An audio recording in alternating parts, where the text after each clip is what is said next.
नमस्कार जोहार। झारखंड की राजनीति में अब लड़ाई सिर्फ सत्ता की नहीं, वोट बचाने की भी है। झामुमो ने अपने कार्यकर्ता को चुनावी नहीं बल्कि राजनीतिक चौकीदार बनने का संदेश दिया।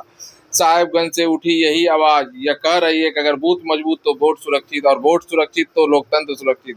यह कोई सामान्य कार्यकर्ता सम्मेलन नहीं था, यह एक राजनीतिक चेतावनी थी, एक अलार्म था। मंच से एक साफ संदेश दिया गया कि अगर बूथ पर नजर रही तो वोटर लिस्ट से नाम गायब हो सकता है।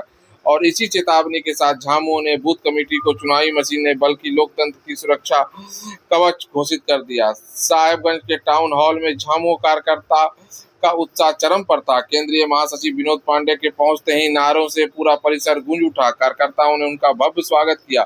कार्यक्रम की शुरुआत शिबू सोरेन की प्रतिमा पर माल्यार्पण और मंच पर दीप प्रज्वलन के साथ हुई।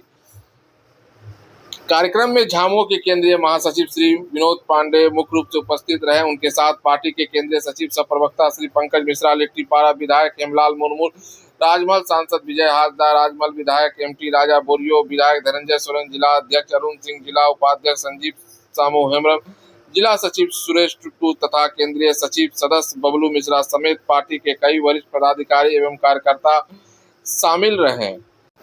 हालात ऐसे थे कि भीड़ सिर्फ टाउन हॉल तक सीमित नहीं रही बल्कि बाहर तक समर्थकों का हुजूम दिखाई दिया। मंच से बोलते हुए विनोद पांडे ने बूथ कमेटी को संगठन की सबसे ताकतवर इकाई बताया। उन्होंने कहा कि जहां दूसरे राजनीतिक दल चुनाव खत्म होते हैं बूथ कार्यकर्ता को भूल जाते हैं, वहीं झामुमो बूथ कमेटी को संगठन की रीढ़ मानता है। लेकिन सम्मेलन का सबसे बड़ा मुद्दा संगठन नहीं, वोटर लिस्ट रही। झामुमो का दावा है कि साहेबगंज जिले के तीनों विधानसभा सीट में 1,92,000 से ज्यादा मतदाता अनमैप किए गए हैं। पार्टी ने इस गंभीर मामला बताते हुए कार्यकर्ताओं को बूथ टू बूथ निगरानी का निर्देश दिया। साफ कहा कि कोई पात्र मतदाता सूची से बाहर न हो, इसकी जिम्मेदारी आप कार्यकर्ताओं की होगी।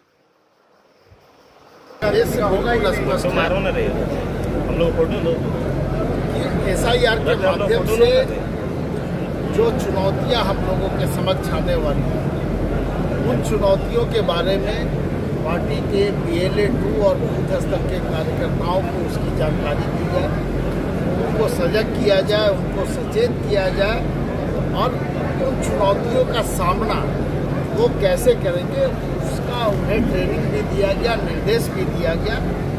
और एक चेन सिस्टम जो हमारे संगठन का है, बूथ, पंचायत, प्रखंड, जिला और केंद्र, उसको हम लोगों ने जोड़ने का काम किया। और आज बूथ स्तर से कार्यकर्ता आए थे, PLA 2 साथी आए थे, उनके साथ में हम लोगों ने संवाद किया है और जो चुनौती है उस पर वो किस तरह से काम करेंगे इसके बारे में विस्तार से बताने के लिए। इसमें क्या क्या बताया, किन किन मुद्दों पे चर्चा हुई? ये पूरे राज्य स्तर में चल रहा है और आज ये हमारा 13वां जिला है और इस तरह से लगातार अभी कल गोड्डा देवघर होकर के गिरिडीह होते हुए हम लोग मिल जाएंगे। तीसरे चरण में फिर हम लोग जो 6 जिले बचेंगे उनको टच करते हुए वहाँ पहुँच के कार्यकर्ताओं से संवाद करते हुए फिर हम लोग पुनः आगे की रणनीति पर। SIR को लेकर बिहार और बंगाल की जो तस्वीर आई है, क्या झारखंड में महागठबंधन अपनी वजूद बचा पाएगी?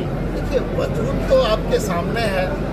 जो SIR को लेकर के जो चीज़ें हम लोगों ने बिहार में देखा, बंगाल में देखा, उससे भी हम लोगों ने पार्टी के कार्यकर्ताओं को अवगत कराया कि किस तरह से SIR के माध्यम से सत्ता पर काबिज होने का काम किया जाता है।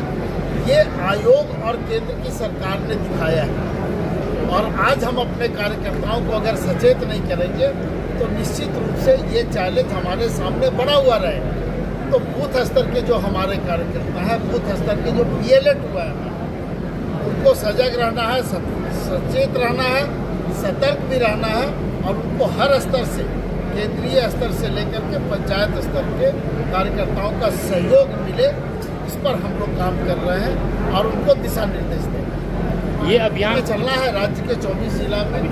आज 13वां जिला है हमारा। कल हम लोग गोड्डा में है, कल देवघर में है और परसों गिरिडीह होते हुए फिर हम लोग आगे अगले चरण की ओर आगे बढ़ेंगे।